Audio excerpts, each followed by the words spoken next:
వసుదేవసుతం దేవం కంసచాణూరమర్దనం దేవకీ పరమానందం కృష్ణం వందే జగద్గురుం కృష్ణం వందే జగద్గురుం. మొరయుచు నరకపు వాకిలి మూసిరి హరినీ దాసులు తెరచిరి వైకుంఠపురము తెరువున వాకిళ్ళు నురిపిరి పాపములన్నీయు నొగ్గుగనిటు తూర్పెత్తిరి వెరవము వెరవము కర్మపు విధులిక మాకేలా నరహరిని దయమీదట నా చేతలు కొన్న శరణాగతియును జీవుని స్వతంత్రము రెండా నరహరిని దయమీదట నా చేతలు కొన్న శరణాగతియును జీవుని స్వతంత్రము రెండా. భగవద్గీత 3వ అధ్యాయము కర్మయోగము. న బుద్ధిభేదం జనయేత్ అజ్ఞానాం కర్మసంగినాం జోషయేత్ సర్వకర్మాణి విద్వాన్ యుక్తః సం ఆచరన్. పై శ్లోకంలో కూడా విద్వాన్ అనేటువంటి పదప్రయోగం జరిగింది. అక్కడ శిఖీర్షు లోక సంగ్రహం అని విద్వాంసుల విషయం చెప్పుకొస్తూ మరొకసారి ఈ విద్వాంసులను జ్ఞాపకం చేస్తూ స్వామివారు 26వ శ్లోకములో న బుద్ధిభేదం జనయేత్ అజ్ఞానాం కర్మసంగినాం జోషయేత్ సర్వకర్మాణి విద్వాన్ యుక్తః. విద్వాంసుడు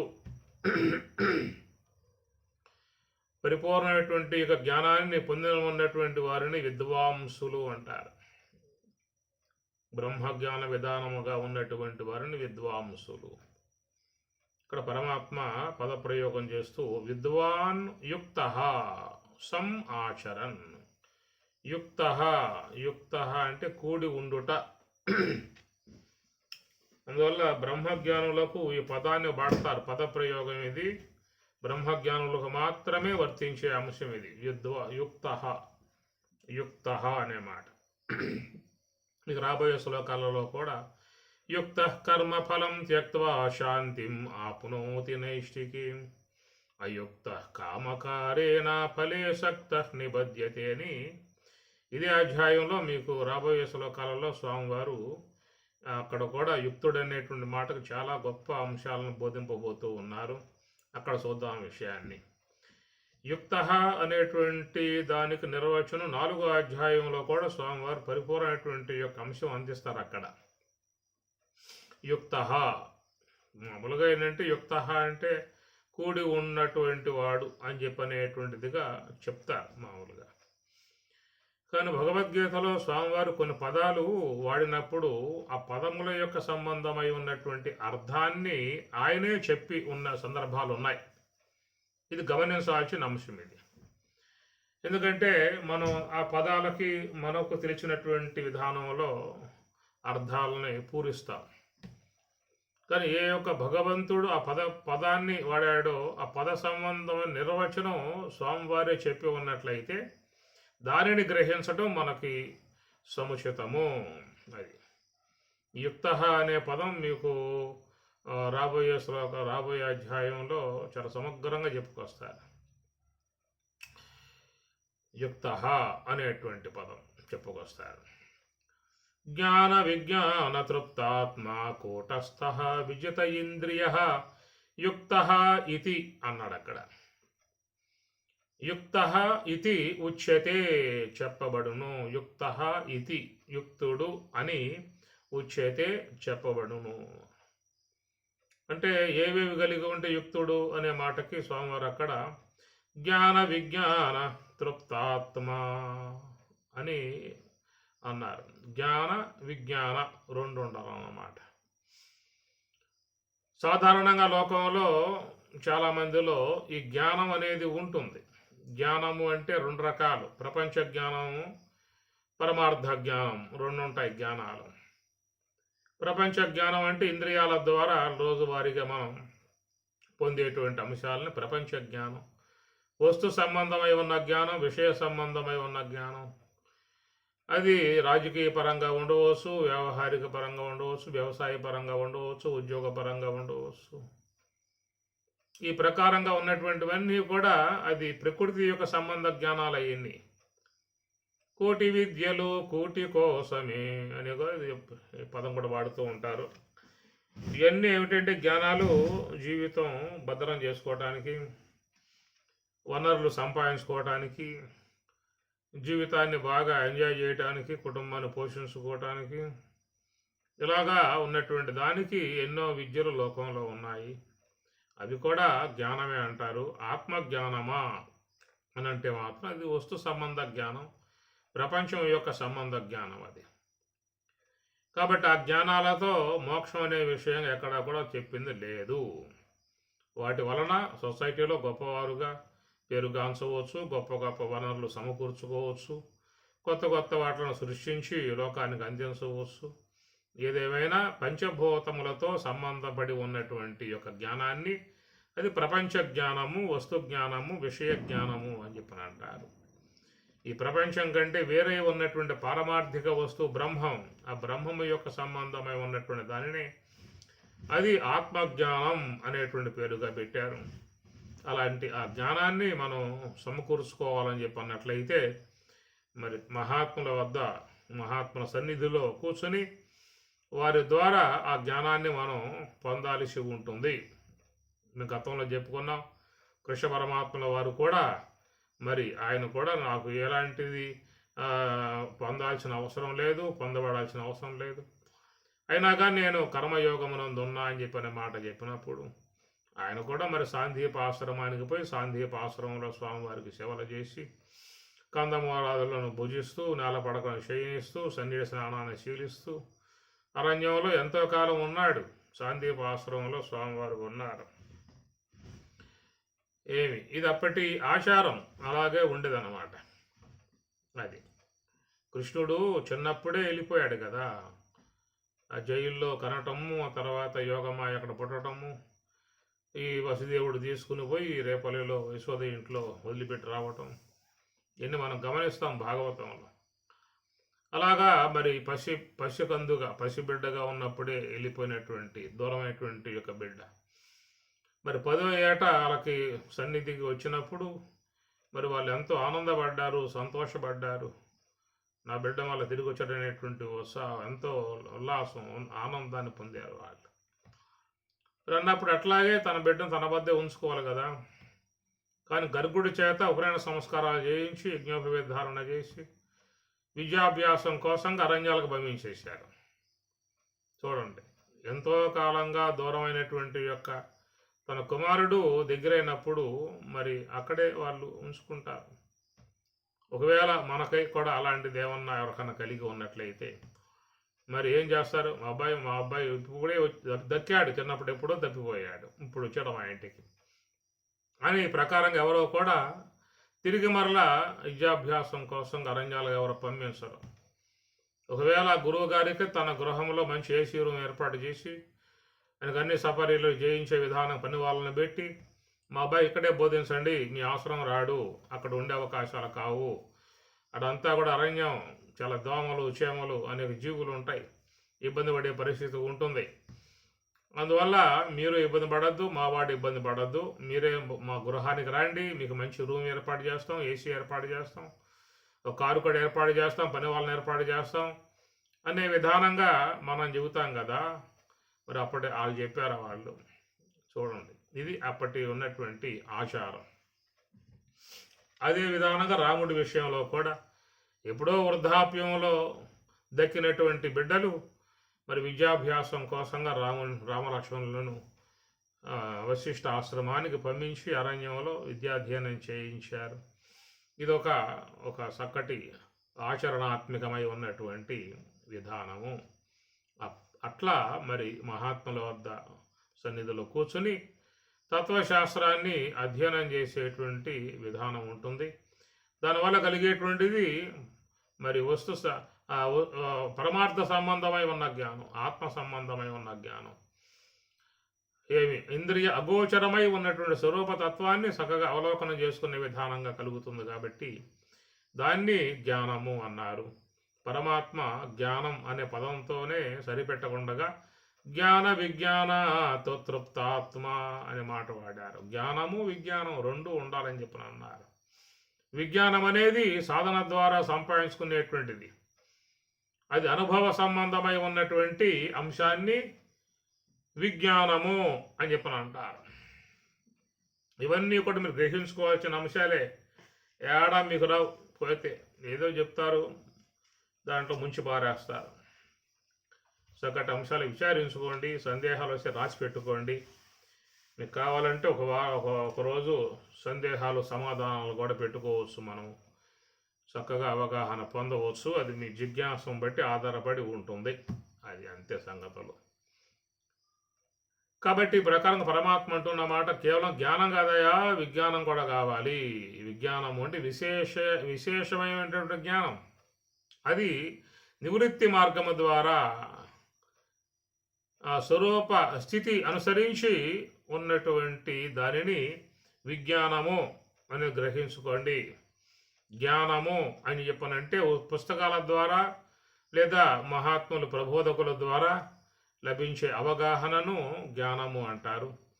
పరమాత్మ ఇక్కడ జ్ఞానము అనే దాంతోనే సరిపెట్టకుండగా జ్ఞాన విజ్ఞాన రెండు ఉండాలయా అన్నాడు. పరోక్ష జ్ఞానము ఉండాలి, అపరోక్ష జ్ఞానము ఉండాలి. శ్రవణం ద్వారా వచ్చిన జ్ఞానము ఉండాలి, సాధన ద్వారా వచ్చిన జ్ఞానము ఉండాలి. ప్రవృత్తి విధానంలో పొందిన జ్ఞానము ఉండాలి, నివృత్తి మార్గంలో పొందినటువంటి యొక్క విజ్ఞానము ఉండాలి. ఇది గ్రహించుకోవాల్సిన అంశము. జ్ఞాన విజ్ఞాన తృప్తాత్మ కూటస్థ అన్నాడు. ఇది చాలా గొప్ప పదం. ఇది కూటస్థ అనే పదము చాలామంది దీనిని అంతగా విచారించి అవగాహన చేసుకోరు, చెప్పరు కూడా. పరమాత్మ ఎక్కడ సూటిగా చెబుతున్నమాట. కూటస్థ ఏమిటా పదం చెప్పండి. కూటస్థ అంటే 4వ అనుభవం గలవాడిని కూటస్థుడు అంటారు. అది అనగా స్థూలదేహము జాగ్రత్త అవస్థ విశ్వడు, సూక్ష్మదేహము స్వప్నావస్థ తైజసుడు, కారణదేహము సుషుప్తి అవస్థ ప్రాజ్ఞుడు, మహాకారణము తురీయము కూటస్థుడు. అది స్థూలదేహము జాగ్రత్త అవస్థ విశ్వడు, సూక్ష్మదేహము స్వప్నావస్థ తైజసుడు, కారణదేహము సుషుప్తి అవస్థ ప్రాజ్ఞుడు, మహాకారణము తురీయము హంస యొక్క ఆశ్రయం ద్వారా పొందే అనుభవం గల తురీయము. ఆ తురీయ అనుభవములో ఉన్నటువంటి వాడిని కూటస్థ అంటారు. కూటస్థ విజిత ఇంద్రియ. ఈ కూటస్థ అనే పదం మీకు గమనిస్తే 15వ అధ్యాయంలో స్వామి చెప్తారు. కూటస్థ అక్షర అన్నారు అక్కడ. కూటస్థ అక్షర. ఎవరయ్యా కూటస్థుడు అంటే అక్షరుడు అనగా ఈశ్వరుడు. క్షరుడు అంటే జీవుడు, అక్షరుడు అంటే ఈశ్వరుడు. కూటస్థ అక్షర. ఇది మహాకారణ స్థలం, ఇది ఈశ్వరుని యొక్క స్థలం. ఆడ ఈశ్వరుడు ఉన్నాడు. ఈశ్వరుని యొక్క నివాసమై ఉన్నటువంటి ప్రదేశము. ఈశ్వరుడు ఎక్కడ ఉన్నాడు అని చెప్పనంటే అంతటా ఉన్నాడు. అంతటా ఉన్నటువంటి ఈశ్వరుడు మనలో మహాకారణ స్థలములో ఉన్నాడు. అట్లనే బ్రహ్మము అని చెప్పన్నప్పుడు బ్రహ్మం అంతటా ఉన్నది. అంతటా ఉన్నటువంటి బ్రహ్మం మనలో సుషుమ్నాయందు ఉన్నది. అది అట్లా ఈశ్వరుడు అంతటా వ్యాపకమై ఉన్నాడు. అంతటా వ్యాపకమై ఉన్నటువంటి ఈశ్వరుడు మహాకారణ స్థలములో ఆయన ఉన్నాడు. కాబట్టి కూటస్థ 4వ స్థలములో కూటస్థ అక్షరుడు ఈశ్వరుడు అన్నాడు. ఆడెందుకు ఉన్నాడా ఈశ్వరుడు? ఇతర స్థానాలు ఏమి లేవా అనేటువంటి సందేహాలు కలుగుతాయి. మనకి మనం సామాన్యులం కాదు. అనేక శరవల పలవలు లాగుతాం బయటికి. ఆడెందుకు చెప్పాలి, అంతటా ఉన్నాడని చెప్పి అన్నావు కదా, ఆడని చెప్పాలి అంటే అక్కడ ఉండాలి ఆయన గారు. మహాకారణమగు గ్రాణమునందు ఆయన ఉండాలి. ఆయన ఉంటేనే ఈ శ్వాస ఆడేది. ఈ శ్వాస అనేది ఆయన చేతుల్లో ఉన్నటువంటి పగ్గం. ఆ పగ్గాన్ని పట్టుకుని ఈ దేహములు అనబడేటువంటి పశువుల్ని ఆయన నడుపుతూ ఉన్నాడు. అందువల్ల ఆయన గారిని ఏమన్నారంటే పశుపతి అన్నారు. పశూనాం జీవానాం అధిపతి పశుపతి. పశూనాం జీవానాం అధిపతి, సమస్త జీవులను ఆ పశువులుగా భావించినటువంటి విధానము. ఎందుకంటే ఈ శరీరం అనేటువంటిది ఎలాంటి యొక్క జ్ఞానం లేకుండా ఉన్నటువంటిది. అలాంటి యొక్క దేహాన్ని నడిపేటువంటి వాడు ఈశ్వరుడు. ఆయన చేతిలో ఈ శ్వాస అనే త్రాడు ఉన్నది. ఆ త్రాడు ఈ దేహం అనే దానికి కట్టబడి ఉన్నది. దాన్ని నడుపుతూ ఉన్నాడు ఈశ్వరుడు ఆ శ్వాసను పట్టుకొని. అందువల్ల ఆయన ఉన్న స్థలం మహాకారణ స్థలము, గ్రహణ స్థలం కాబట్టి అక్కడ కూటస్థ అక్షర అన్నారు. కాబట్టి ఇక్కడ కూటస్థుడు అక్షరుడు అని చెప్పని 15వ అధ్యాయంలో స్వామి చెప్పగా, ఇక్కడ కూటస్థ ఇతి ఉచ్యతే అని చెప్పని అన్నాడు. జ్ఞాన విజ్ఞాన తృప్తాత్మ కూటస్థ విజిత ఇంద్రియ. కనుక ఆయన కూటస్థుడు. ఎందుకంటే ధ్యానములో మలిన సాత్వికాన్ని పోగొట్టుకుని జీవత్వాన్ని పోగొట్టుకుని ఈశ్వరత్వాన్ని, ఈశ్వర స్థితిని పొందాడు కాబట్టి సాధకుడు. అలాంటి వాళ్ళు మహాత్ములు అన్నారు. కూటస్థులై ఉన్నారు వాళ్ళు. లోకంలో అందరూ కూడా విశ్వులై ఉన్నారు, ప్రాజ్ఞులై ఉన్నారు, తైజస్సులై ఉన్నారు. స్థూల దేహంతో సంబంధం పడి విశ్వులంగా ఉన్నాము, సూక్ష్మ దేహంతో సంబంధం పడి తైజస్సులుగా ఉన్నాము, కారణ దేహంతో సంబంధం పడి ప్రాజ్ఞులుగా ఉన్నాం. అంతవరకు మనకున్న స్టేటస్సులు. కానీ మహాత్ముల విధానం ఏంటంటే హంస యొక్క ఆశ్రయంలో ఉండి ఈశ్వర దర్శనాన్ని పొంది తన జీవత్వమును నిడబడి మరి ఆ సర్వేశ్వరుని యొక్క తత్వాన్ని పొందారు కాబట్టి వారు కూటస్థులయ్యారు, ఈశ్వరులయ్యారు. అందువల్లే మహాత్ములు మనం ఈశ్వరులుగా భావిస్తాం, దేవుళ్ళుగా భావిస్తాం. మహాత్ములు అంటే జ్ఞానులు, దేవుళ్ళు. ఎందుకంటే వాళ్ళు జీవత్వమును నిడబడి కూటస్థులయ్యారు అనగా 4వ అనుభవం యోగ సమాధిని పొందారు. కూటస్థ విజిత ఇంద్రియ.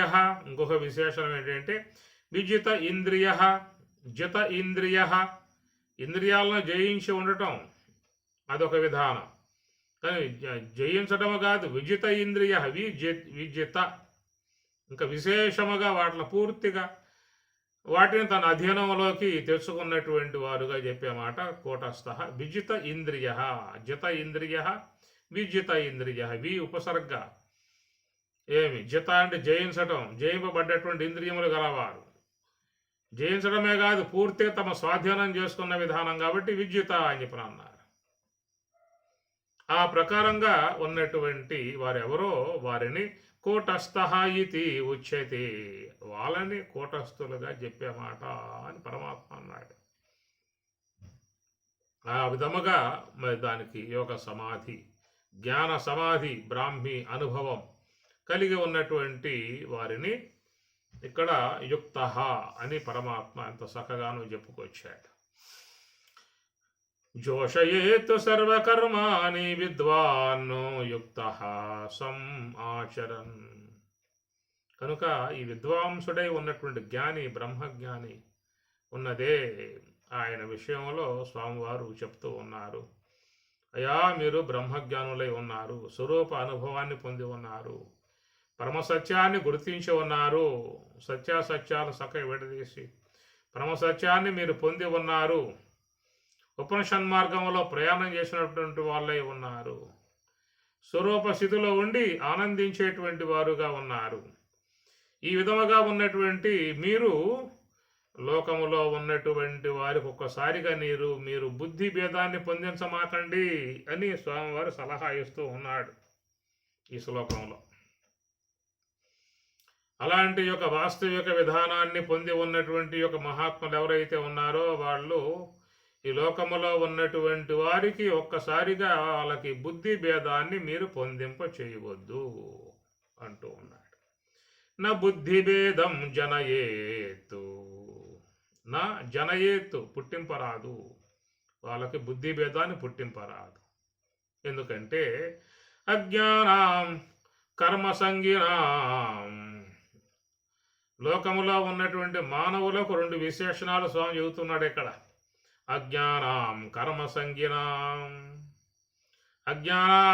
అజ్ఞానాంధకారములో మునిగి ఉన్నారు, తెలియంతనముతో ఉన్నారు.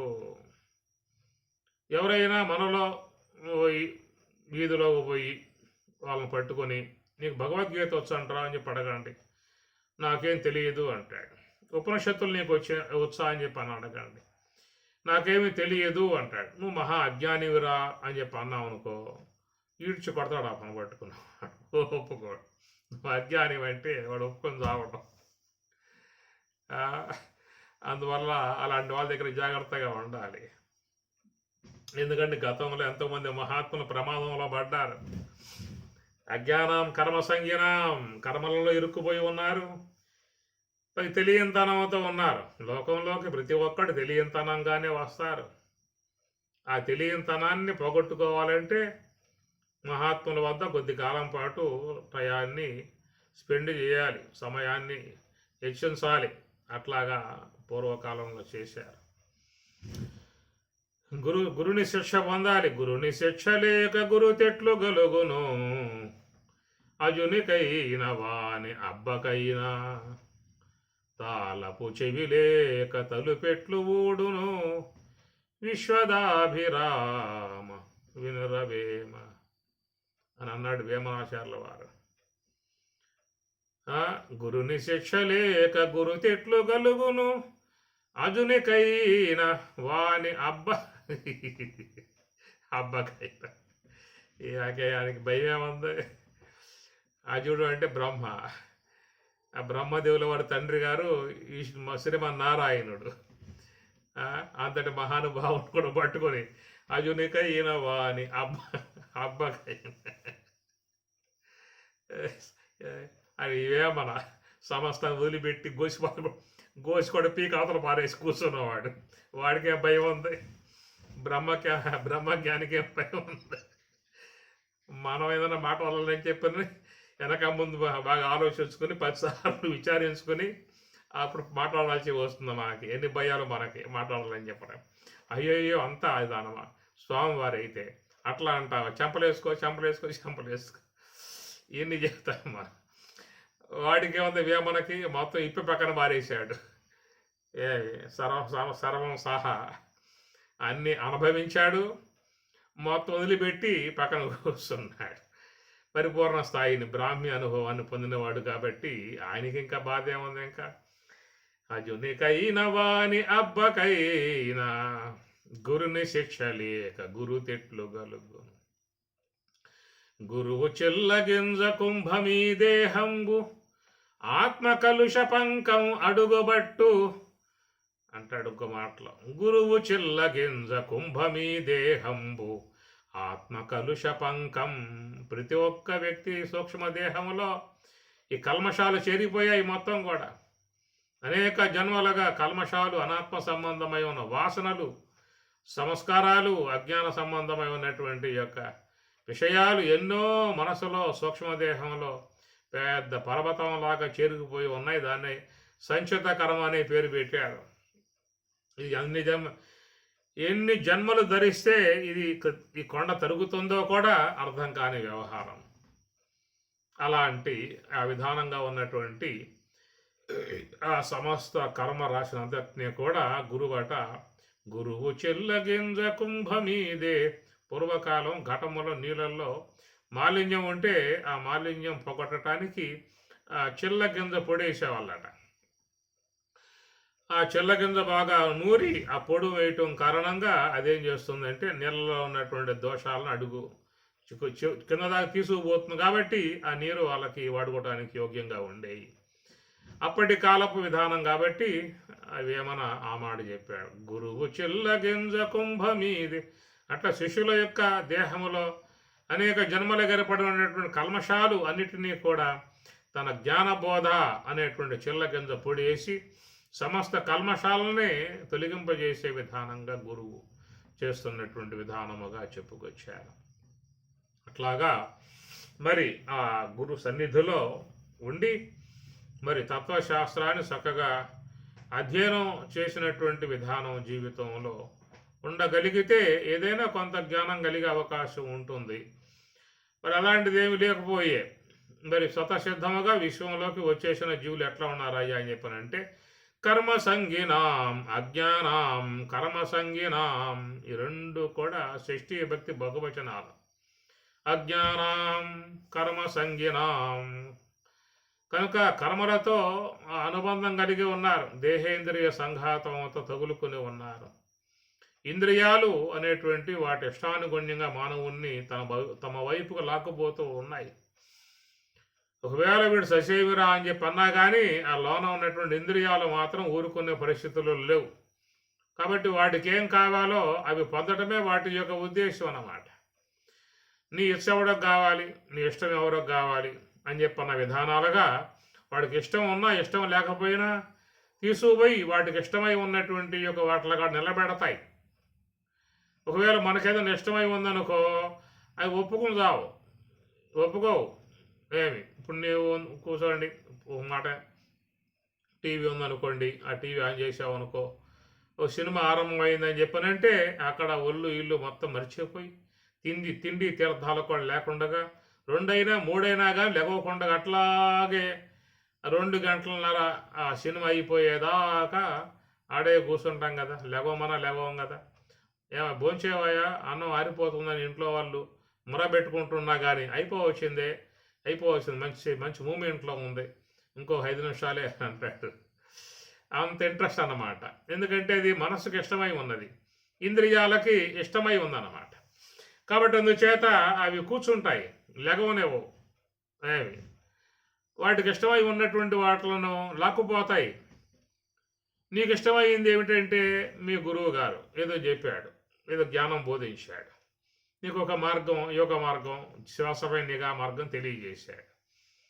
చక్కగా మార్గాన్ని నువ్వు గ్రహించి ఎంతో భక్తిభావంతో మరి గురువు యొక్క వాక్యాలు శిరస వహించినట్లు తీసుకొచ్చుకొని ఓ దర్భసాబ కొనుక్కొని, వీలైతే ఓ జంగశమ్మం కొనుక్కొని నేరుగా ఇంటికి వచ్చి శుచిర్భూతుడిపై స్నానం చేసి ఒక పవిత్ర ప్రదేశంలో అట్లా పరిచి దాని మీద మరి పద్మాసనం ఏరాసనం ఏదో ఒక ఆసనం వేసి కూర్చొని ఆ తర్వాత చిన్ముద్ర దారి అయి భగవంతుని ధ్యానం చేసి స్మరించుకొని ఇక 2 కనులు ముకులించి శ్వాసపై నిఘా పెట్టి కూర్చున్నావు అనుకో, ఇది నీకు ఇష్టమై ఉన్నటువంటి యొక్క అంశం అన్నమాట.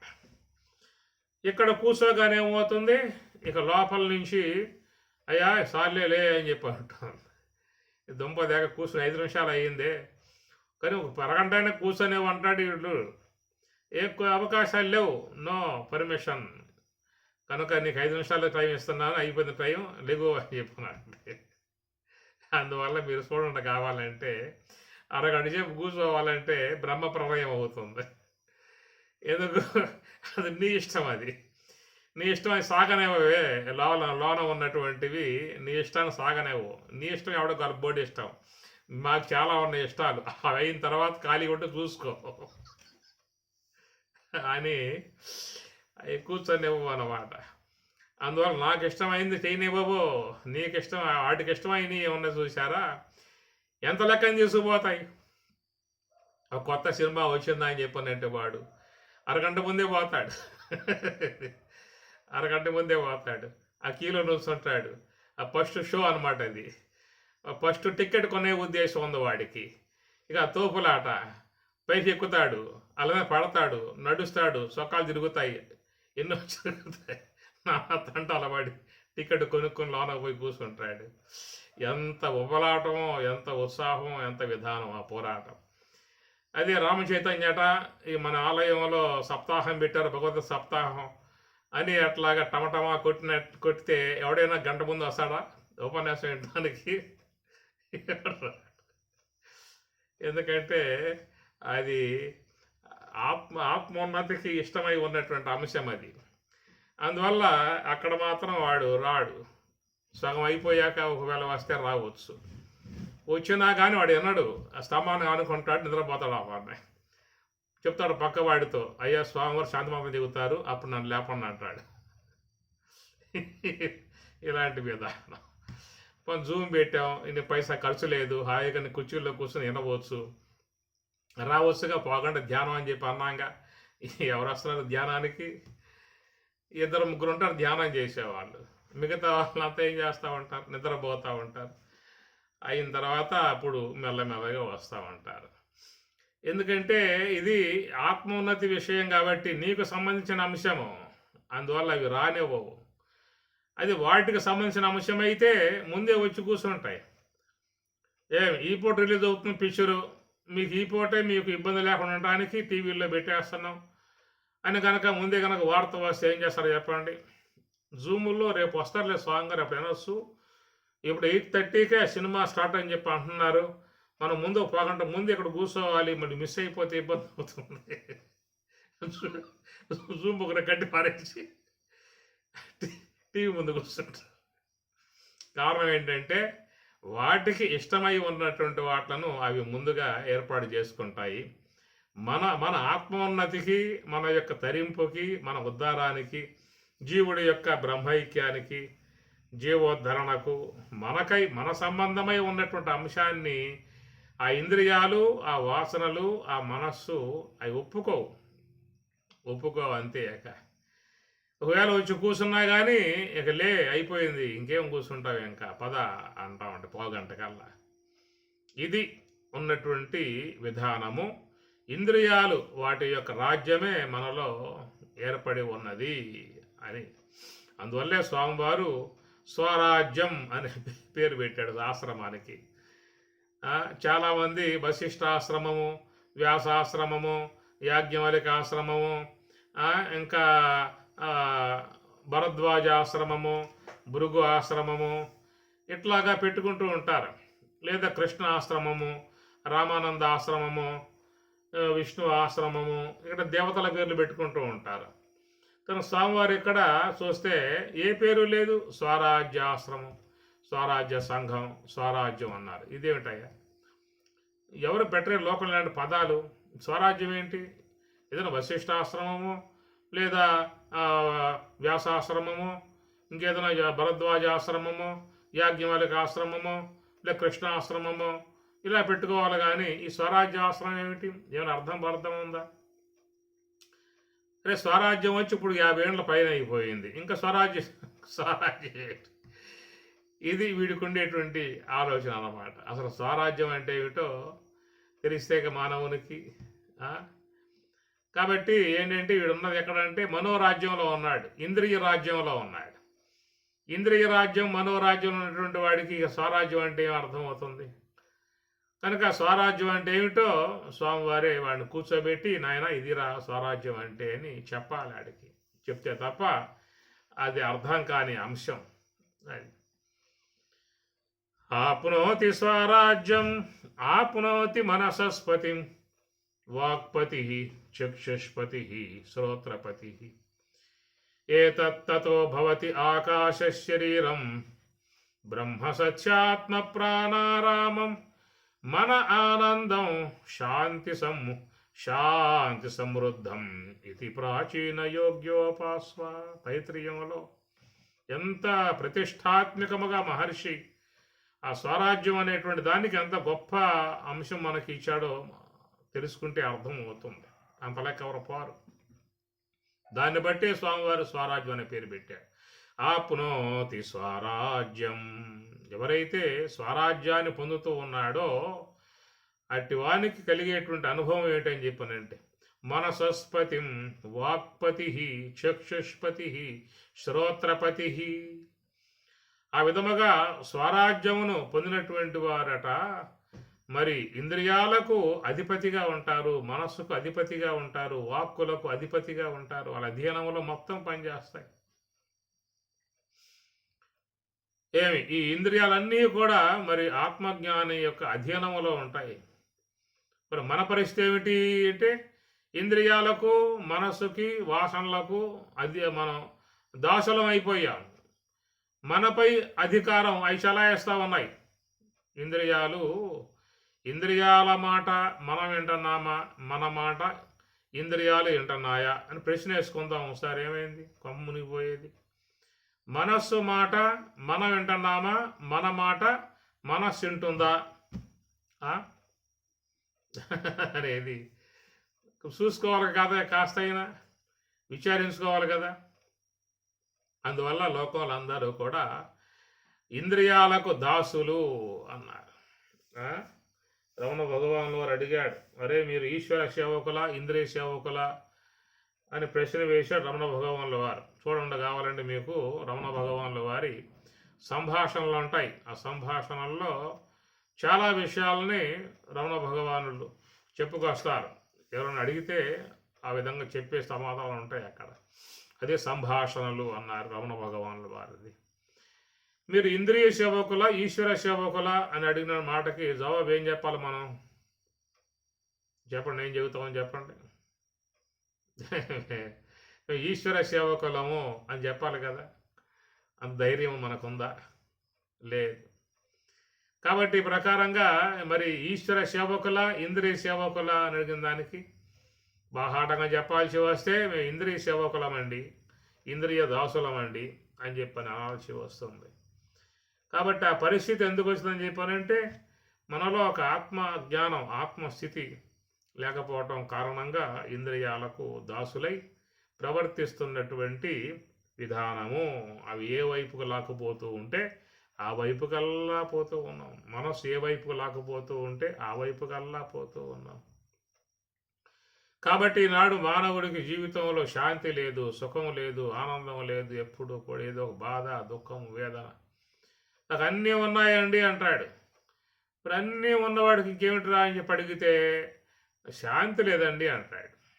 నువ్వు అన్నీ ఉన్నాయని చెప్పన్నావుగా, అన్నీ అయితే ఉన్నాయి కానీ శాంతి లేదు, సుఖం లేదు, ఆనందం లేదు అంటారు.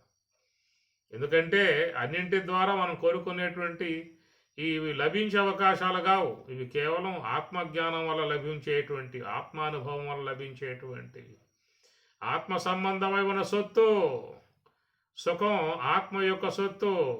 దుఃఖమాగంతుకం వైతోచుసుండు సుఖము స్వాభావికము నాకు సూరివర్య అన్నాడు రామచంద్రమూర్తి ఆంజనేయ స్వామి వారితో అమనస్క యోగంలో. ఆంజనేయ, దుఃఖమాగంతుకం వైతోచుసుండు సుఖము స్వాభావికము నాకు సూరివర్య. ఆంజనేయ, సుఖం నా స్వరూపం, దుఃఖం బయట నుంచి వస్తుంది అంటాడు. ఆ ప్రకారంగా మరి చూస్తే లోన ఉన్నటువంటి ఏ యొక్క ఆత్మ బ్రహ్మము అన్నామో ఆ బ్రహ్మం అనేది సుఖస్వరూపం, ఆనంద స్వరూపం, శాంత స్వరూపం. అలాంటి ఆ విధానాన్ని చూసినట్లయితే ఎవరైతే ఆప్నోతి స్వరాజ్యాన్ని పొంది ఉంటారో వాళ్ళకి లభించేటువంటి విధానం కనుక ఇక్కడ చూసినట్లయితే రమణ భగవాన్ చెప్పినట్లుగా అందరూ కూడా మనోదాసులు, ఇంద్రియ దాసులు. ఇట్లా అవి ఏ వైపుకు లాక్కుపోతుంటే ఆ వైపు కల్లా పోయే విధానంగా అయిపోయింది. అందుచేత దీనిని మరి మనోరాజ్యమా ఆత్మరాజ్యమా అని స్వామి ప్రశ్న వేశారు. మనం ఉన్నది మనోరాజ్యంలో ఉన్నామా, ఆత్మరాజ్యంలో ఉన్నామా? అది అంటే ఆత్మ యొక్క స్వరూప అనుభవాన్ని పొందినటువంటి దానిని ఆత్మరాజ్యము, దాన్నే స్వరాజ్యము. స్వ అంటే తాను, తాననగా ఆత్మయే తానై ఆత్మతో తానున్నటయే స్వరాజ్యం.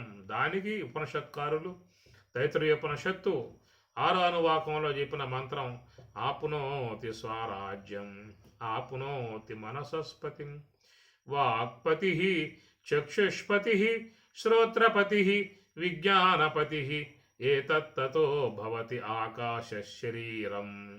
అట్టి ఆ అనుభవం ఆత్మానుభవంలోకి పోయినటువంటి వాడికి ఎట్లా ఉంటుందయ్యా అని చెప్పానంటే ఆకాశ శరీరం అన్నాడు. ఆకాశ శరీరం ఏమిటి పదం అసలు అని చెప్పానంటే ఇప్పుడు మనం ఉన్నటువంటిది ఏంటంటే ఈ పృథివీ సంబంధమైన దేహంతో ఉన్నాం. పృథివీ సంబంధ దేహం, మట్టి దేహం.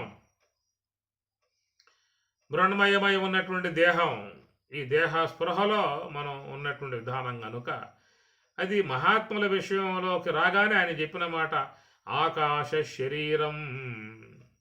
చాలామంది ధ్యానం చేసే వాళ్ళని అడుగుతూ ఉంటారు, మీ అనుభవం ఏమిటండి అని అంటారు.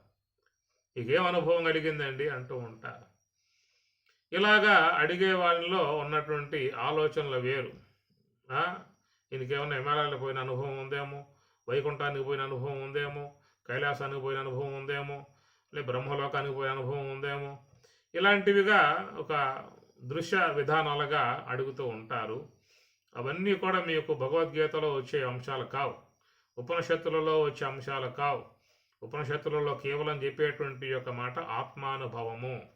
ఆ అనుభవం కోసంగానే ధ్యానం చేస్తున్నామే కానీ మిగతా వాట్ల కోసం కాదు. అవన్నీ నీకెందుకు, నీకే అవసరం? అవన్నీ కూడా ఏవేవో ఉంటాయి, దారిలో పోయేవాడు కనబడతా ఉంటాయి. అవన్నీ అవసరమా?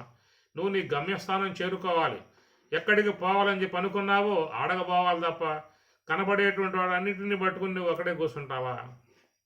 కాబట్టి విధముగా ప్రవృత్తి మార్గంలో పోయే వాళ్ళకి చాలా కనబడతా ఉంటాయి, నివృత్తి మార్గంలో పోయే వాళ్ళకి చాలా కనబడతా ఉంటాయి. కాబట్టి ఇవన్నీ కూడా ఏం అవసరం లేదు. నువ్వు పొందాల్సింది ఏమిటాయా అని చెప్పానంటే ఆకాశ శరీరం బ్రహ్మ సత్యాత్మ ప్రాణారామం మన ఆనందం. ఇది రావాలి, ఈ స్థితి రావాలి. ఆకాశ శరీరం. ఇక వాడికి ఏంటంటే ఈ దేహం పూర్తిగా జడమైపోతుంది. దేహ స్పృహ ఆ ధ్యానములో పూర్తి ఎడబడి ఎట్లా ఉంటాడయ్యా అని చెప్పానంటే ఆకాశ శరీరం అంటే ఏమీ కూడా తెలియనటువంటి విధానాలుగా లోన ఉంటాడు. అక్కడ మన ఆనందం, మనస్సు ఆ బ్రహ్మమునందు రైమిస్తూ ఉంటుంది కాబట్టి ఆ బ్రహ్మానందములో వాడు ఊరలాడుతూ ఉంటాడు. ఇది ఉపనిషత్తు అందించేటువంటి అనుభవం, అనుభవ సంబంధమై ఉన్న అంశం. మన ఆనందం శాంతి సమృద్ధము అన్న, శాంతి సమృద్ధం, సమృద్ధిగా ఉంటుంది అది. ఇది ప్రాచీన యోగ్యోపాస్వ.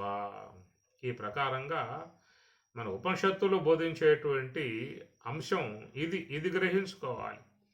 ఇలాంటి యొక్క మార్గ విధానంలో ప్రయాణం చేయాలి, ఆ స్వరూప స్థితిని పొందాలి. అలాంటి ఆ విధానముగా పోయినటువంటి యొక్క వాళ్ళై ఉన్నటువంటి వారిని ఇక్కడ యుక్తులు అనేటువంటిదిగా వాడతారు. సాధారణంగా లోకంలో ఏమన్నారయ్యా అని చెప్పనంటే అజ్ఞానాం కర్మ సంగినాం. సర్వసాధారణం ఇది. లోకంలోకి ఎవరైనా అడుగు పెట్టారు అని చెప్పనంటే ఎట్లా అడుగు పెడతారు? అజ్ఞానం, తెలియనితనంతో లోకంలోకి వచ్చారు. కర్మ సంగినాం, ఈ దేహేంద్రియ సంఘాతంతో అనుబంధాన్ని పెంచుకున్నారు. కాబట్టి ఈ ప్రకారంగా ఇంద్రియ సంబంధమైన వ్యాపారం, మనో సంబంధమై ఉన్న వ్యాపారం, వీటి యొక్క విధానం నుంచే మనిషికి ఉన్నటువంటి భావం ఏంటంటే నేను దేహము, నేను పురుషుణ్ణి, నేను స్త్రీని, నా కులం ఇది, నా గోత్రం ఇది, నేను బ్రాహ్మణుణ్ణి, క్షత్రియుణ్ణి, వైశ్యుణ్ణి, నాయుణ్ణి, కమ్మవారిని, ఇంకా అనేక రకాలైన పదాలు లోకంలో. దేంట్లో వాడు దేహం ధరించి వస్తాడో అదే చెప్పుకుంటాడు. మాల, మాదిగా, ఇంకా కిందకి పోతే ఇంకా రకరకాలైనటువంటి అన్నీ కూడా ఉన్నాయి. ఇట్లాగా అలాంటి ఆ భావాలతోనే మనిషి పెరిగే విధానం ఉంటుంది. అవన్నీ కూడా లోన ఉన్నటువంటి ఇక వ్యక్తిత్వాన్ని చుట్టేస్తాయి. ఎవరైనా కులం పేరు పెట్టి ఒక మాట అన్నాడు అంటే ఇక వాడి సంగతి అంతే సంగతులు. ఎందుకంటే ఇవి కేవలం భావజాలం, ఇది మనో సంబంధమై ఉన్నటువంటి ఆలోచన. అది ఒక విధానముగా వ్యక్తులలో క్రియేట్ అయి ఉన్నది. లోకములో మానవుడు అనబడేటువంటి విధానమే వాస్తవం. కనుక అందరూ కూడా మానవులే. ఎందుకంటే జాతిని బట్టి పేర్లు ఏర్పడతాయి. పశువులు ఎందుకన్నామంటే వాటి లక్షణాలను బట్టి, జాతిని బట్టిలే అని చెప్పి అన్నీ పశువులే. అట్లనే మృగములు, పులులు అని చెప్పి అన్ని పులులే. లేడులు అన్ని లేడులే. ఏనుగులు అన్ని ఏనుగులే. కాబట్టి ఇట్లా నువ్వు ఏ దేశంలో ఉన్నా, ఎక్కడ ఉన్నా కానీ ఏం చెబుతామయ్యా అంటే ఏనుగు అంటాం, శునకము అంటాం, గోవులు అంటాం, మృగాలు. ఇట్లాగా చూస్తే మీరు ఒక జాతి విధానంగా కొన్ని పదాలు వచ్చాయి. ఆ పదాలే పిలుస్తాం మనం. ఎక్కడికన్నా పోండి మీరు, పులి అంటే పులే, ఇది పులి జాతి. ఇది సింహము జాతి, సింహం యొక్క సమూహము, పులుల యొక్క సమూహము, పక్షుల యొక్క సమూహము, పావురాల యొక్క సమూహము. ఇంకా వాటిలో ఇంకేం లేవు కదా. ఈ బ్రాహ్మణ పావురాలు, క్షత్రియ పావురాలు, వైశ్య పావురాలు, శూద్ర పావురాలు, నాయుడు పావురాలు, కమ్మ పావురాలు, ఇంక ఇలాంటివి ఏమైనా ఉంటాయండి చెప్పండి. ఈ జాతులు ఎక్కడా లేవు చూస్తే మీరు. చూడండి కావాలంటే అరణ్యాలు చాలా ఉన్నాయి. అట్లనే జలచరములు ఎన్నో ఉన్నాయి. వాటిల్లో కూడా సొరచేపలు, ఇట్లా పేర్లు ఉన్నాయి వాటికి కూడా. సొరచేపలే. అట్లనే ఇంకా ఉన్నాయి, చాలా పేర్లు ఉన్నాయి, జ్ఞాపకం లేవు. ఇంతే తప్ప బ్రాహ్మణ స్వరచేపలు, క్షత్రియ స్వరచేపలు, వైశ్య స్వరచేపలు, నాయుడు స్వరచేపలు ఏడైనా ఉందా చెప్పండి. ఈ అజ్ఞానం అనేది ఉందా అని చెప్పాలంటే ఈ మానవుడిలోనే సొట్టేసు కూర్చున్నది, వదిలిపెట్టదు. ఎంత లేకపోయినా వదిలిపెట్టే విధానాలు కాదు. ఇదంతా ఊహా సంబంధమై ఉన్నటువంటివి. అసలు నువ్వు దేహంలోకి రాకముందు ఎట్లా ఉన్నావయ్యా? నువ్వు లేవా? ఉన్నావుగా, జీవుడుగా ఉన్నావుగా. ఈ దేహంలోకి వచ్చి ఎంతకాలం అయింది? ఒక 20 ఏండ్లు లేదా 30 ఏండ్లు. సరే, ఆ పుట్టిన విధానాన్ని బట్టి, ఆధార్ కార్డును బట్టి 60, 40, 70. మరి ఆ ప్రకారంగా రాకముందు ఏముందో చెప్పండి. బ్రాహ్మణ జీవుడు, క్షత్రియ జీవుడు, వైశ్య జీవుడు, కమ్మ జీవుడు, నాయుడు జీవుడు ఇట్లా ఉన్నాయా చెప్పండి. అప్పుడేమన్నా అసలు నీకేమీ లేవు, ఆత్మకేమి లేవు, బ్రహ్మానికేమి లేవు.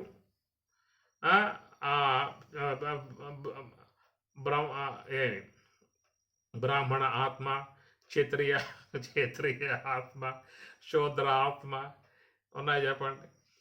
ఎంత అజ్ఞానము అని చెప్పనంటే వీడికి శాంతం దాంట్లో మునిగిపోయాడు. తలకాయ గిలకాయ మొత్తం లోనకు మునిగి కూరుకుపోయాడు.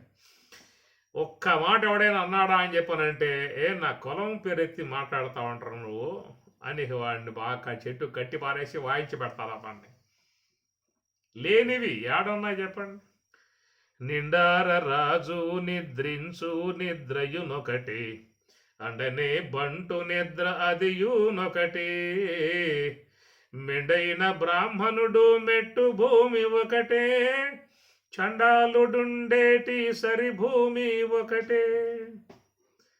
తందనానాయి తందనానా పురే, తందనానా బల తందనానా బల తందనానా.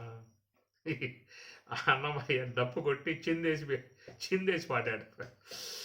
బ్రహ్మమొక్కటే పరబ్రహ్మమొక్కటే పరబ్రహ్మమొక్కటే, ఏకమేవాద్వితీయం బ్రహ్మ నేహనానాస్తి కించిత్తు. నిండార రాజు నిద్రించు నిద్రయునొకటి, అండనే బంటు నిద్ర అదియునొకటి. ఒక రాజుని, భటుణ్ణి, బ్రాహ్మణుణ్ణి, ఓ శూద్రుణ్ణి పొడుకోబెట్టండి నిద్రబొమ్మని చెప్పానంటే లోనకు పోతే ఏముంది అక్కడ? ఏం చెప్పండి, లోనకు పోతే ఉంటాయా? ఈ దేహం అంటిపెట్టుకోవడం వల్ల నేను బ్రాహ్మణుణ్ణి, నేను క్షత్రియుణ్ణి, నేను శూద్రుణ్ణి, ఈ నానా రకాలై ఉన్నటువంటివన్నీ పైనేసుకుని ఎంత గందరగోళము, ఎంత గలీజు పట్టిసాడ మానవుడు వీడు. ఏమి ఒకసారి ఒక సాధు మహాత్ముడు ఏం చేశాడంటే శిష్యుడికి ఒక దివ్య జ్ఞానం అనేది ప్రసాదించి, అయినా నువ్వు ఆశ్రమం చూసుకుంటూ ఉండరా, నేను తీర్థయాత్రలకి పోయి రావాలి, ఎప్పటి నుంచో మక్కువ ఉన్నది అని ఆ శిష్యుడు కొంచెం ఒక దివ్య జ్ఞానం అనేది ప్రసాదించి తీర్థయాత్ర చేయడానికి బయలుదేరాడు. అనేక అటు రామేశ్వరం, కాశీ గీసి రౌండ్ వేసుకొని ఆయన గారు తన స్వప్రదేశానికి వస్తూ ఉన్నాడు. తన స్వదేశానికి వస్తూ ఉంటే అక్కడ మరి కొన్ని పశువులు, కొన్ని మృగాలు ఇవన్నీ కూడా కొట్లాడుకుంటూ ఉన్నాయి. ఏమిటా అని చెప్పని చూస్తే చెప్పాడు ఆ శిష్యుడు, స్వామి నేను వాటి జ్ఞానం ఉపదేశించాను కాబట్టి జ్ఞానాన్ని వాటికి ఇచ్చాను అన్నాడు. ఏం జ్ఞానం ఇచ్చావురా అని చెప్పనంటే వాటి సంబంధమై ఉన్న విధానాలుగా జ్ఞానం ఇచ్చాయట. అక్కడి నుంచి వీటిలో భేదభావాలు పుట్టాయి. ఆ మృగాలకి మేం బ్రాహ్మణ పులులము, మేము క్షత్రియ పురులమో, మీరు శూద్ర పులులు మీరు దూరంగా పోండి అని చెప్పేసి వాటిలో వాడు కాట్లాడొచ్చింది. అట్లా పశువులు కూడా జ్ఞానం ఇచ్చాడు వీడు. ఇవ్వటం వల్ల అవి కూడా కొట్టుకులాడుతూ ఉన్నాయి. మేము బ్రాహ్మణ పశువులం, మీరు క్షత్రియ పశువులు, మీరంతా శూద్ర పశువులు, దేవుడు దూరంగా ఉండండి. నిజంగా గనక మనకున్నటువంటి ఈ జ్ఞానాన్ని గనక అజ్ఞానం అనేటువంటిదిగా, అజ్ఞానం అని అలముకుని ఉన్నటువంటి జ్ఞానం అనేటువంటి యొక్క పేరుతో నామకరణంతో పిలువబడేటువంటి ఈ మానసిక భావ సంబంధ జాలాన్ని కనుక ఇతర జీవులు కూడా ఇచ్చి ఉన్నట్లయితే అవి కూడా కొట్టుకు చావాల్సిందే. నిజంగా వాడి అదృష్టం.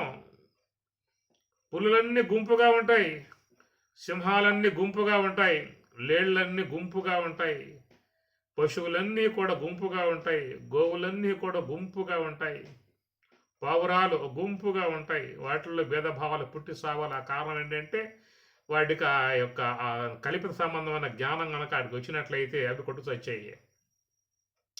అజ్ఞానం కర్మ సంజ్ఞానం, కర్మలలో తగులుకుని ఉంటాం. సరే, ఉన్న అజ్ఞానం ఏం చేయాలి?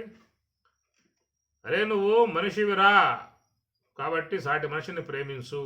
అందరూ మానవులే, లోకంలో ఉన్నటువంటి అందరూ కూడా మానవ జాతి. ఎందుకంటే లక్షణాలను బట్టి పేర్లు పెట్టారు. మానవుని కరచరణాదుల యొక్క అవయవ సముదాయాన్ని బట్టి ఈడు మానవుడు అని పేరు పెట్టారు. అటనే మరొక జీవి యొక్క కరచరణాదులు అవయవాలను బట్టి వాటికి పశువు అనే పేరు పెట్టారు. మరొక ప్రాణికి వాటి అవయవ సముదాయాన్ని బట్టి కరచరణాదులను బట్టి వాటికి ఏనుగా అన్నారు. ఏనుగా అంటే తొండం, 4 కాళ్ళు, బొజ్జ, చిన్న తోక ఇవన్నీ ఉండాలి, దాన్ని ఏనుగా అంటారు. అట్టనే గోవు అని చెప్పి అన్నప్పుడు సాధు విధానంగా ఉంటుంది. దాన్ని 2 కొమ్ములు, మొట్టె ఇవన్నీ కూడా దాని విధానాలు. ఎందుకంటే గోవు యొక్క సంబంధ లక్షణాలు ఏనుగులో లేవు, ఏనుగు సంబంధ లక్షణాలు ఒంట్లో లేవు, ఒంటి యొక్క సంబంధ లక్షణాలు మరొక ప్రాణులు లేవు. ఏ ప్రాణికి ఉండేటువంటి లక్షణాలు ఆ ప్రాణులకు ఉన్నాయి. ఆ లక్షణాలను బట్టి వాటికి పేర్లు పెట్టారు.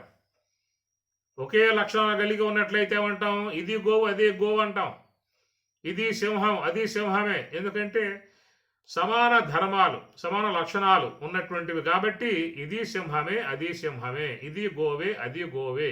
ఎందుకంటామంటే లక్షణ విధానాలలో తేడా లేదు కాబట్టి. ఉన్న అవయవాలలో లక్షణ విధానాల తేడా ఉంది కాబట్టి అయ్యా ఇది గోవు అది ఏనుగా అంటారు. ఎందుకంటే దానికి తొండం ఉంది, పెద్ద ఆకారం ఉన్నది, 4 కాళ్ళు ఉన్నాయి తంబాల్లాగా. అలాంటి లక్షణ భేదాన్ని బట్టి లోకంలో జీవుల యొక్క ఎడబాటుని ఎరు చేశారు. కాబట్టి లోకంలో ఏ పదార్థమైనా కానీ లక్షణ భేదం ఉన్నా, గుణ భేదం ఉన్నా, ద్రవ్య భేదం ఉన్నా వాటి పేర్లు మారిపోతాయి. ఇప్పుడు ఆకు అని చెప్పి అన్నాం అనుకోండి, ఏ చెట్టు అయినా ఆకే, మామిడి చెట్టు అయినా ఆకే అంటారు, వేప చెట్టు అయినా ఆకే అంటారు, బాదం చెట్టు అయినా ఆకే ఆకే ఆకే. అన్నింటికి ఆకు అనే పేరు మాత్రం కామన్గా ఉంటుంది. కానీ దాంట్లో ఉన్నటువంటి ఆ గుణభేదాన్ని బట్టి ఏం చేశారు అంటే దీని యాప ఆకు అన్నారు. ఎట్లా చెప్పేవరా అంటే అది చేదుగా ఉందండి అన్నారు. ఇది మామిడి ఆకు అన్నారు. ఎట్లా చెప్పేవరా అంటే అది లక్షణ భేదం ఉన్నది, దాంట్లో గుణభేదం ఉన్నది, వగరగా ఉన్నది, వగరను బట్టి మామిడి ఆకు అన్నాం, చేదును బట్టి యాపాకు. ఇట్లా పేర్లు మారిపోతాయి. కానీ గుణ భేదం ఉన్నా లక్షణ భేదం ఉన్నా పేర్లు మారిపోయే విధానాలు ఉంటాయి. వాటి బట్టి పేర్లు పెట్టారు. వ్యవహారం కోసంగా పేర్లు పెట్టారు. వ్యవహారం కోసంగానే ఉన్నాయి పేర్లన్నీ కూడా. అవి బాగా ఒంటికి పులుంకుని వాటిల్లో బాగా మునిగి మత్తెక్కి కళ్ళు కనబడకుండా లోకంలో ప్రవర్తించే విధానం అయిపోయింది. అది అజ్ఞానం, మహా అజ్ఞాన కోపంలో ఇరుక్కుపోయి ఉన్నటువంటి వాడు. కాబట్టి ఈ ప్రకారంగా ఆ దేహము యొక్క సంబంధమై ఉన్నటువంటి భావాలను ఎడబడగలిగితే ఆ మొత్తం వాడికి పోతాయి. ఎవడు లాగేది దాని నుంచి? ఒక మురుగు కాలువలు ఇరుక్కుపోయిన వాడిని పైకి లాగాలి కదా, కడగాలి కదా, ఎవడ కడిగేది వాడిని? ఆ విధంగా ఉన్నంతకాలం ఆ యొక్క అజ్ఞానం అనేది వాడిలో ఆ విధంగా దారుణంగా పనిచేస్తూ ఉంటుంది. ఈనాడు లోకంలో చూస్తే ఎంత దారుణం అని చెప్పినట్టు సాటి మానవుణ్ణి కులహీనుడుగా అని నానా రకాలైనటువంటి యొక్క భేదాలు కల్పించి ఎంత హీనముగా ఎంత నికృష్టముగా, ఇంకా చూస్తే పూర్వకాలంలో అయితే ఎంత వాళ్ళని దారుణంగా హింసించేవారు సాటి మానవుణ్ణి. మరి ఆ చాటి మానవుడే, మనతో పాటు పుట్టినవాడే అనేటువంటి విధానం లేకుండా మనిషికి ఉన్నటువంటి అరే వాడు జీవించేది లోకంలో 3 నాళ్ళ ముచ్చట. బాల్యం ఒక ముచ్చట, యవనం ఒక ముచ్చట, వృద్ధాప్యం ఒక ముచ్చట. అయిపోతే పోవాల్సిందే. ఎవరిని లోకంలో ఈశ్వరుడు ఉంచడో. ఏమి కాలానికి కనికరం లేదు. కాలానికి కనికరము లేదు.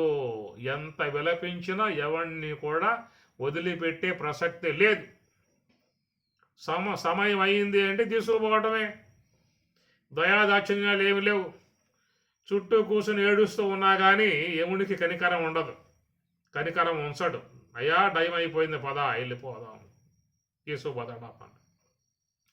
ఈ 3 నాళ్ళు ఉండిపోయే దానికోసంగా ఏమిటి వీడు అసలు ఎందుకు వచ్చాడు, దేనికోసం వచ్చాడు, ఏం చేసుకొని వచ్చాడు, ఏం చేసుకోవాల్సి ఉన్నది, ఏమి చేసుకుంటే జీవితం వచ్చినందుకు సార్థకత కలిగే అవకాశం ఉంటుంది. అసలు ఆ ఊసే లేదు వీడికి. వచ్చిన కాడి నుంచి భౌతికమై ఉన్నటువంటి యొక్క వాటిల మీద పడి వాటిని కాపాడుకోవడానికి కాపలా కాసే విధానాలు తప్ప అసలు దాని జన్మరాహిత్యం ఏమిటి, దాని జన్మ యొక్క సార్థకత ఏమిటి, దాని జన్మకు ఎందుకు వచ్చినట్లు. నిజంగా ఈ మానవ దేహం అనేటువంటి చూసినట్లయితే దుర్లభం మానుషం దేహం అనే మహాత్ములు. కనుక ఈ విశ్వంలో 83,99,999 రకాలుగా ఉన్న జీవులుగా మహాత్ములు చెబుతూ ఉన్నారు. జలచరములు, భూచరములు, కేచరములు, జలములో సంచరించేటువంటి అనేక జీవులు, భూమి మీద సంచరించేటువంటి యొక్క అనేక జీవులు, ఏమి మానవులు, పశువులు, మృగములు, తేళ్లు, పాములు, కప్పలు, నల్లులు, గిల్లులు మొత్తం మీకు భూమి మీద సంచరించే జీవులే భూచరములే. కేచరములు ఆకాశంలో సంచరించేటువంటి యొక్క పక్షులు ఎన్ని రకాలు ఉన్నాయో ఇవన్నిటినీ కూడా మహాత్ములు ఏదో ఆ పాపం వాళ్ళు లెక్క కట్టినట్లు ఉన్నది. వాళ్ళు ఏం చెప్పారంటే 84 లక్షల రకాలు అన్నారు. 84 లక్షల రకాలు. వాటిలో మానవుని పక్కన పెట్టినట్లయితే 83,99,999 రకాలు.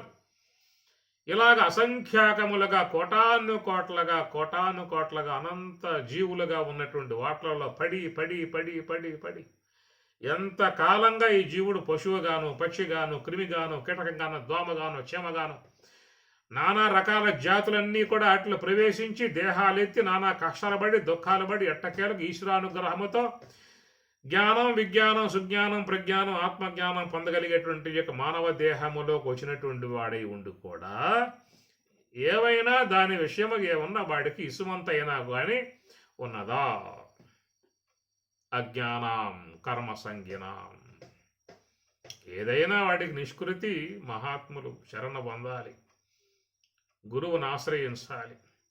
తద్విద్ధి ప్రణిపాతేన పరిప్రశ్నేన సేవయా ఉపదేశంతి తే జ్ఞానం జ్ఞానినః తత్వదర్శనః. ఆ మార్గం రావాలంటే అనేక శరీరాలలో, అనేక దేహాలలో, పశుదేహంలో, పక్షిదేహంలో, మృగదేహంలో, పాము దేహంలో, కప్పదేహం వీటిల్లో పడి పడి పడి వచ్చిన వాడు కాబట్టి వాడికి ఆ స్వభావాలే పనిచేస్తూ ఉన్నాయి. ఎవరో ఉంటారు మహాత్ములు, పుణ్యం కొద్ది వచ్చినటువంటి వాళ్ళు. అలాంటి వారు ఈ తరుపు కోసంగా అన్వేషించే విధానం ఉంటుంది. అజ్ఞానం కర్మ సంజ్ఞానం. అయా లోకంలో ఇలాంటి ఈ జీవులు ఎక్కువ శాతంగా ఉన్నాయిరా నాయన. నబుద్ధి భేదం జనయే.